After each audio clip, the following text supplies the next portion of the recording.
وہاں 2 لاشیں پڑی تھیں۔ علی بن سفیان نے گھوڑے سے اتر کر دیکھا، ایک البرق کی پہلی بیوی تھی، دوسرا آزر تھا، عمر کا ساتھی۔ دونوں زندہ تھے اور خون میں ڈوبے ہوئے۔ آزر نے بتایا کہ وہ البرق کی بیوی کو پھینک کر چلے گئے تو وہ اس کے پاس گیا۔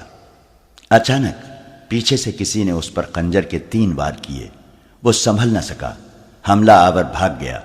آزر نے بتایا کہ دوسری عورت البرق کے گھر کی طرف نہیں گئی بلکہ ادھر گئی ہے جہاں وہ پہلے جایا کرتی تھی۔ عمر کو اس گھر کا علم تھا۔ علی بن سفیان نے 2 سواروں سے کہا کہ وہ دونوں زخمیوں کو فوراً جراح کے پاس لے جائیں اور ان کا خون روکنے کی کوشش کریں۔ باقی سواروں کو وہ عمر کی رہنمائی میں اس مکان کی طرف لے گیا جہاں آصفہ پہلے کئی بار جاتے دیکھی گئی تھی۔ وہ پرانے زمانے کا بڑا مکان تھا۔ اس سے ملحق کئی اور مکان تھے۔ پچھواڑے سے گھوڑے کے ہنہنانے کی آواز آئی۔ علی نے اپنے سواروں کو مکان کی دونوں طرف سے پیچھے بھیجا۔ 2 سواروں کو مکان کے سامنے کھڑا کر دیا اور کہا کہ کوئی بھی اندر سے نکلے اسے پکڑ لو، بھاگنے کی کوشش کرے تو پیچھے سے تیر مارو اور ختم کر دو۔ سوار ابھی چکر کاٹ کر پچھواڑے کی طرف جا ہی رہے تھے کہ دوڑتے گھوڑوں کے ٹاپو سنائی دینے لگے۔ علی بن سفیان نے ایک سوار سے کہا، سر پر جاؤ، اپنے کمانداروں سے کہو کہ اس مکان کو گھیرے میں لے کر اندر داخل ہو جائے، اندر کے تمام افراد کو گرفتار کر لے۔ سوار کیمپ کی طرف روانہ ہو گیا۔ علی بن سفیان نے بلند آواز سے اپنے سواروں کو حکم دیا، ایڑ لگاؤ، تعاقب کرو، ایک دوسرے کو نظر میں رکھو، اور اس نے اپنے گھوڑے کو ایڑی لگائی۔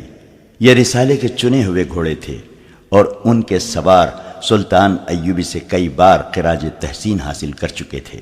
مفرور بھی شاہ سوار معلوم ہوتے تھے۔ ان کے گھوڑوں کے ٹاپو بتاتے تھے کہ اچھی نسل کے بہت تیز دوڑنے والے گھوڑے ہیں۔ یہ شہر کا علاقہ تھا جہاں مکانوں کی رکاوٹیں تھیں، گلیاں تھیں جو گھوڑوں کی دوڑ کے لیے کشادہ نہیں تھیں۔ ان سے آگے کھلا میدان تھا۔ اندھیرے میں گھوڑے نظر نہیں آتے تھے۔ ان کی آوازوں پر تعاقب ہو رہا تھا۔ وہ جب کھلے میدان میں گئے تو ان کا چھپنا مشکل ہو گیا۔ افق کے پس منظر میں وہ سایوں کی طرح صاف نظر آنے لگے۔ وہ 4 تھے۔ انہوں نے کم و بیش 100 گز کا فاصلہ حاصل کر لیا تھا۔ وہ پہلو بہ پہلو جا رہے تھے۔ علی بن سفیان کے حکم پر 2 سواروں نے اسی رفتار سے گھوڑے دوڑاتے تیر چلائے۔ تیر شاید خطا گئے تھے۔ بھاگنے والے دانشمند معلوم ہوتے تھے۔ تیر ان کے قریب سے یا درمیان سے گزرے تو انہوں نے گھوڑے پھیلا دیے۔ وہ اکٹھے جا رہے تھے۔ ان کے گھوڑے کھلنے لگے۔ نہایت اچھے طریقے سے گھوڑے ایک دوسرے سے خاصے دور ہٹ گئے۔ علی بن سفیان کا دستہ بہت تیز تھا۔ فاصلہ کم ہوتا جا رہا تھا مگر بھاگنے والوں کے گھوڑے اور زیادہ ایک دوسرے سے ہٹتے جا رہے تھے۔ آگے کھجور کے پیڑوں کا جھنڈ آ گیا۔ ان کے گھوڑے وہاں اس طرح ایک دوسرے سے دور ہٹ گئے کہ 2 دائیں طرف اور 2 کھجوروں کے بائیں طرف ہو گئے۔ یہ جگہ اونچی تھی۔ گھوڑے اوپر اٹھے اور غائب ہو گئے۔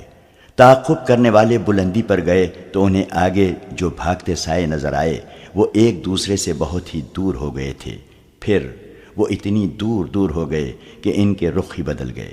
علی بن سفیان جان گیا کہ وہ اس کے سواروں کو منتشر کرنا چاہتے ہیں۔ علی نے بلند آواز سے کہا، ہر سوار کے پیچھے تقسیم ہو جاؤ، ایک دوسرے کو بتا دو، ایڑ لگاؤ، فاصلہ کم کرو، کمانوں میں تیر ڈالو۔ سوار تقسیم ہو گئے۔ سب نے کندھوں سے کمانے اتار کر تیر ڈال لیے اور تقسیم ہو کر ایک ایک گھوڑے کے پیچھے گئے۔ ان کے گھوڑوں کی رفتار اور تیز ہو گئی۔ ٹاپوؤں کے شور و غل میں کمانوں سے تیر نکلنے کی آوازیں سنائی دیں۔ کسی نے للکار کر کہا، ایک کو مار لیا، گھوڑا بے قابو ہو گیا ہے۔ ادھر علی بن سفیان کے ساتھ جو 2 سوار تھے انہوں نے بیک وقت تیر چلائے۔ اندھیرے میں تیر خطا جانے کا ڈر تھا اور تیر خطا بھی جا رہے تھے۔ پھر بھی انہوں نے ایک اور گھوڑے کو نشانہ بنا لیا۔ یہ گھوڑا بے قابو ہو کر اور گھوم کر پیچھے کو آیا۔ ایک سوار نے اس کی گردن میں برچھی ماری، دوسرے نے اپنے گھوڑے سے جھک کر اس کے پیٹ میں برچھی داخل کر دی، مگر گھوڑا توانا تھا، گرا نہیں۔ سوار زندہ پکڑنا تھا۔ علی کے ایک سوار نے بازو بڑھا کر ایک سوار کی گردن جکڑ لی۔ نیچے گھوڑا زخمی تھا، وہ رکتے رکتے رک گیا۔ اس پر ایک آدمی سوار تھا اور ایک لڑکی جسے سوار نے آگے بٹھا رکھا تھا۔ لڑکی شاید بے ہوش تھی۔ صحرا کی تاریک رات میں اب کسی سر پر دوڑتے گھوڑے کی ٹاپو نہیں سنائی دیتے تھے۔ سواروں کی آوازیں چلتے گھوڑوں کی ٹاپو سنائی دیتے تھے۔ سوار ایک دوسرے کو پکار رہے تھے۔ ان کی آوازوں سے پتہ چلتا تھا کہ انہوں نے بھاگنے والوں کو پکڑ لیا ہے۔ علی بن سفیان نے سب کو اکٹھا کر لیا۔ بھاگنے والے پکڑے گئے تھے۔ ان کے 2 گھوڑے زخمی تھے۔ ان گھوڑوں کو مرنے کے لیے صحرا میں چھوڑ دیا گیا۔ بھاگنے والے 5 تھے، 4 آدمی اور 1 لڑکی۔ لڑکی گر پڑی تھی۔ بھاگنے والوں میں سے ایک نے کہا، ہمارے ساتھ تم جو سلوک کرنا چاہتے ہو کر لو، مگر یہ لڑکی زخمی ہے۔ ہم امید رکھیں گے کہ تم اسے پریشان نہیں کرو گے۔ ایک گھوڑے کی زین کے ساتھ مشل بندھی ہوئی تھی، کھول کر جلائی گئی۔ لڑکی کو دیکھا گیا، بہت ہی خوبصورت اور نوجوان لڑکی تھی۔ اس کے کپڑے خون سے سرخ ہو گئے تھے۔ اس کے کندھے پر گردن کے قریب خنجر کا گہرا زخم تھا۔ اس سے اتنا خون نکل گیا تھا کہ لڑکی کا چہرہ لاش کی طرح سفید اور آنکھیں بند ہو گئی تھیں۔ علی بن سفیان نے زخم میں ایک کپڑا ٹھونس کر اوپر ایک اور کپڑا باندھ دیا اور اسے ایک گھوڑے پر ڈال کر سوار سے کہا کہ جلدی جراح تک پہنچے۔ وہاں جلدی کا تو سوال ہی نہیں تھا۔ وہ شہر سے میلوں دور نکل گئے تھے۔ قیدیوں میں ایک بوڑھا تھا۔ یہ قافلہ جب قاہرہ پہنچا تو صبح طلوع ہو رہی تھی۔ سلطان کو رات کے واقعے کی اطلاع مل گئی تھی۔ علی بن سفیان ہسپتال پہنچ گیا۔ جراح اور طبیب قیدی لڑکی کی مرہم پٹی میں اور ہوش میں لانے میں مصروف تھے۔ سوار نے اسے تھوڑی دیر پہلے پہنچا دیا تھا۔ البرق کی پہلی بیوی اور آزار ہوش میں آ گئے تھے، مگر ان کی حالت تسلی بخش نہیں تھی۔ سلطان ایوبی ہسپتال میں موجود تھا۔ اس نے علی بن سفیان کو الگ کر کے کہا، میں بہت دیر سے یہاں ہوں۔ میں نے البرق کو بلانے کے لیے آدمی بھیجا تو اس نے عجیب بات بتائی ہے۔ وہ کہتا ہے کہ البرق ہوش میں نہیں۔ اس کے کمرے میں شراب کے پیالے اور سراہی پڑی ہے۔ کیا وہ شراب بھی پینے لگا ہے؟ اسے اتنا بھی ہوش نہیں کہ اس کی بیوی گھر سے باہر زخمی پڑی ہے۔ میں نے اس کی بیوی سے ابھی تک کوئی بات نہیں کی۔ طبیب نے منع کر دیا ہے۔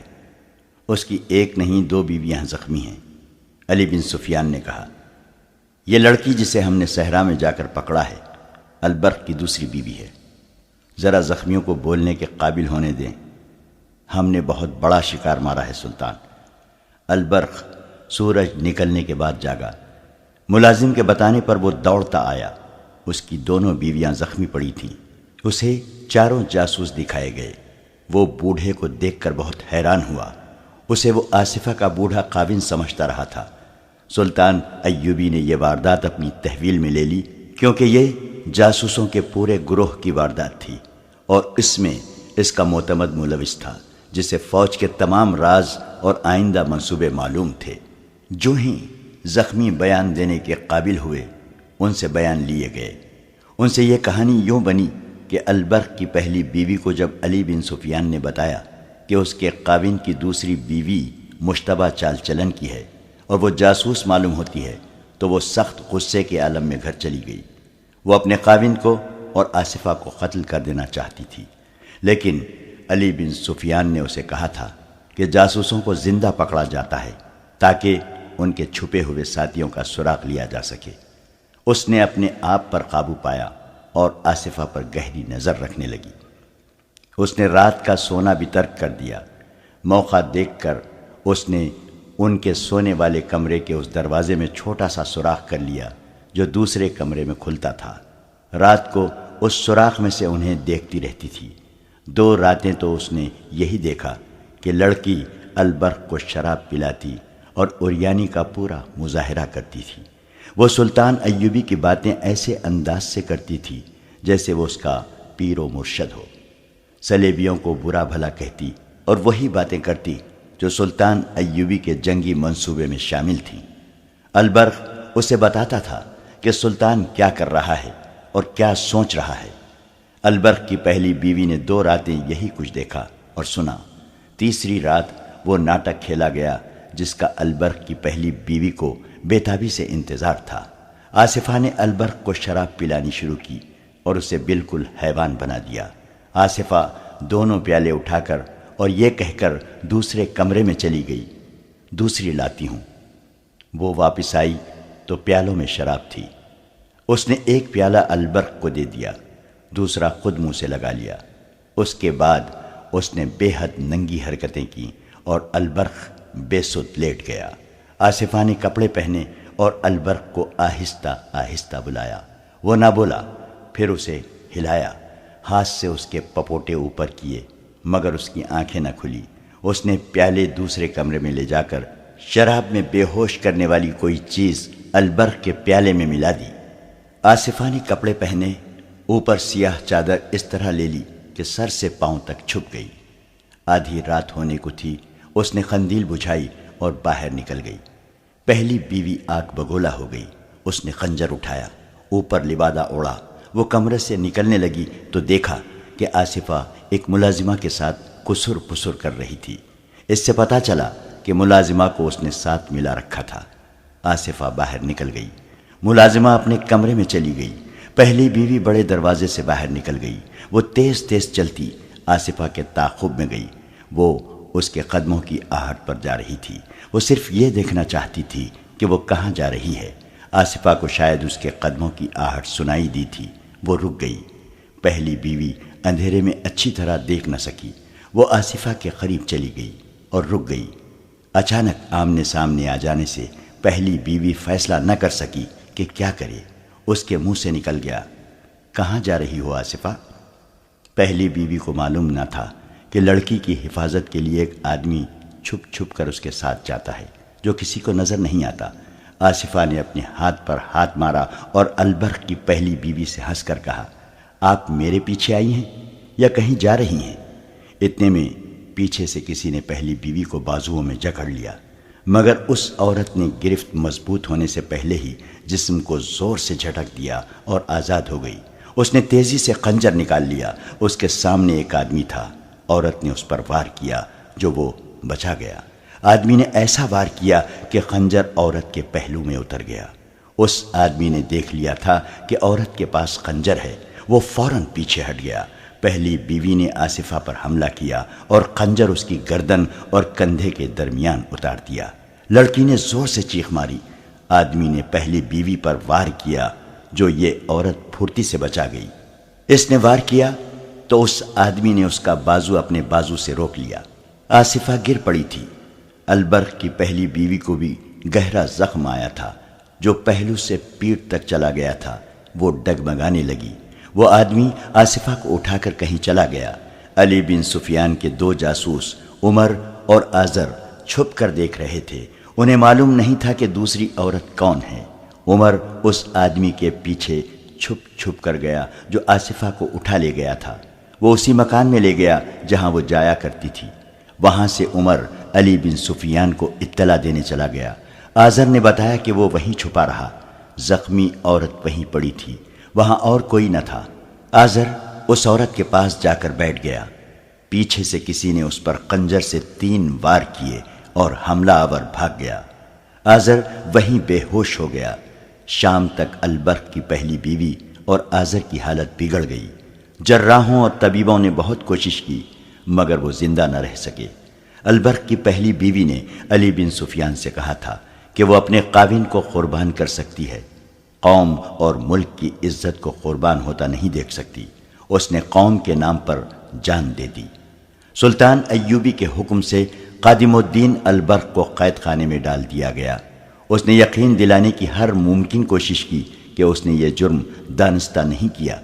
وہ ان لوگوں کے ہاتھوں میں بیوقوف بن گیا تھا، مگر یہ ثابت ہو چکا تھا کہ اس نے حکومت اور فوج کے راز شراب اور حسین لڑکی کے نشے میں دشمن کے جاسوسوں تک پہنچائے ہیں۔ سلطان ایوبی قتل کا جرم بخش سکتا تھا، شراب خوری اور عیاشی اور دشمن کو راز دینے کے جرائم نہیں بخشا کرتا تھا۔ آصفہ سے اس روز کوئی بیان نہ لیا گیا۔ اس پر زخم کا اتنا اثر نہیں تھا جتنا خوف کا تھا۔ وہ جاسوس لڑکی تھی، سپاہی نہیں تھی۔ اسے شہزادی کے روپ میں شہزادوں کے بھید لینے کی ٹریننگ دی گئی تھی۔ اس نے سوچا بھی نہ تھا کہ اس کا یہ حشر ہو سکتا ہے۔ اس پر زیادہ خوف اس کا تھا کہ وہ مسلمانوں کی قیدی ہے اور مسلمان اسے بہت خراب کریں گے۔ ایک قطرہ یہ بھی اسے نظر آیا تھا کہ مسلمان اس کے زخم کا علاج نہیں کریں گے۔ اس نے اس خطرے کا اظہار ہر اس آدمی سے کیا جو اس کے قریب گیا۔ وہ ڈرے ہوئے بچے کی طرح روتی تھی۔ علی بن سفیان نے اسے بہت تسلی دی کہ اس کے ساتھ وہی سلوک کیا جائے گا جو کسی مسلمان زخمی عورت کے ساتھ کیا جاتا ہے، مگر وہ سلطان ایوبی سے ملنا چاہتی تھی۔ آخر سلطان کو بتایا گیا۔ سلطان ایوبی اس کے پاس گیا اور اس کے سر پر ہاتھ رکھ کر کہا کہ اس حالت میں وہ اسے اپنی بیٹی سمجھتا ہے۔ میں نے سنا تھا کہ سلطان ایوبی تلوار کا نہیں، دل کا بادشاہ ہے۔ آصفہ نے روتے ہوئے کہا، اتنا بڑا بادشاہ جسے شکست دینے کے لیے عیسائیوں کے سارے بادشاہ اکٹھے ہو گئے ہیں، ایک مجبور لڑکی کو دھوکہ دیتے اچھا نہیں لگتا۔ ان لوگوں سے کہو کہ مجھے فوراً زہر دے دیں، میں اس حالت میں کوئی اذیت برداشت نہیں کر سکوں گی۔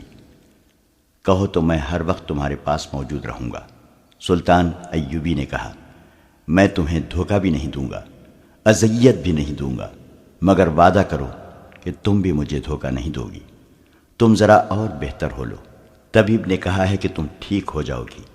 اگر تمہیں اذیت دینی ہوتی تو میں اسی حالت میں قید خانے میں ڈال دیتا، تمہارے زخم پر نمک ڈالا جاتا، تم چیخ چیخ اور چلا چلا کر اپنے جرم اور اپنے ساتھیوں سے پردے اٹھاتی، مگر ہم کسی عورت کے ساتھ ایسا سلوک نہیں کیا کرتے۔ البرق کی بیوی مر گئی ہے، لیکن تمہیں زندہ رکھنے کی پوری کوشش کی جا رہی ہے۔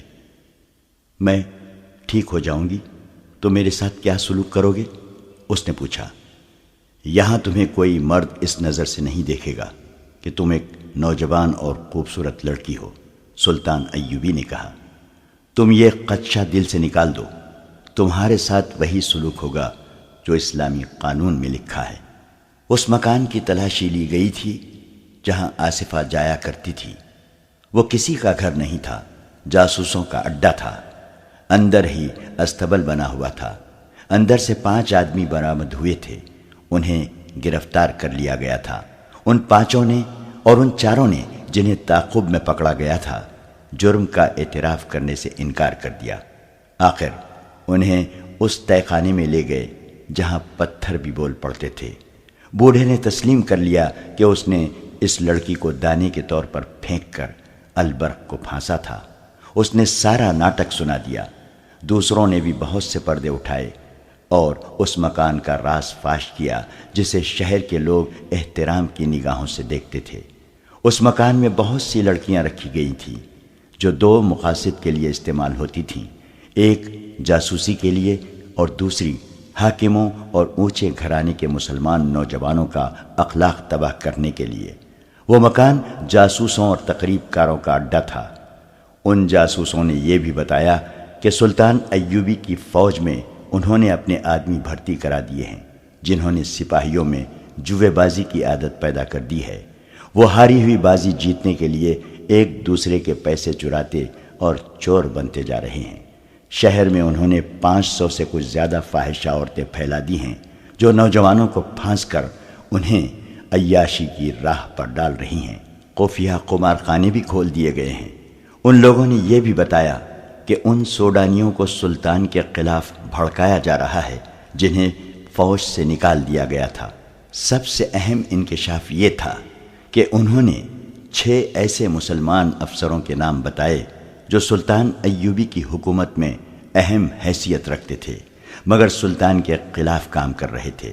آصفہ عیسائی لڑکی تھی، اس کا نام فلیمنگو بتایا گیا۔ وہ یونانی تھی، اسے 13 سال کی عمر سے اس کام کی ٹریننگ دی جا رہی تھی۔ اسے مصر کی زبان سکھائی گئی۔ ایسے سینکڑوں لڑکیاں مسلمان علاقوں میں استعمال کرنے کے لیے تیار کی گئی تھیں جنہیں چوری چھپے ادھر بھیجا گیا تھا۔ اس لڑکی نے بھی کچھ نہ چھپایا۔ 15 روز بعد اس کا زخم ٹھیک ہو گیا۔ اسے جب بتایا گیا کہ اسے سزائے موت دی جا رہی ہے تو اس نے کہا، میں خوشی سے یہ سزا قبول کرتی ہوں۔ میں نے سلیب کا مشن پورا کر دیا ہے۔ اسے جلاد کے حوالے کر دیا گیا۔ دوسروں کی ابھی ضرورت تھی۔ ان کی نشاندہی پر چند اور لوگ پکڑے گئے جن میں چند ایک مسلمان بھی تھے۔ ان سب کو سزائے موت دی گئی۔ البرق کو 100 بیت کی سزا دی گئی جو وہ برداشت نہ کر سکا اور مر گیا۔ اس کے بچوں کو سلطان ایوبی نے سرکاری تحویل میں لے لیا۔ ان کے لیے سرکاری خرچ پر ملازمہ اور اتالیق مقرر کیے گئے۔ وہ البرق کے بچے نہیں، ایک مجاہد کے بچے تھے۔ ان کی ماں شہید ہو گئی تھی۔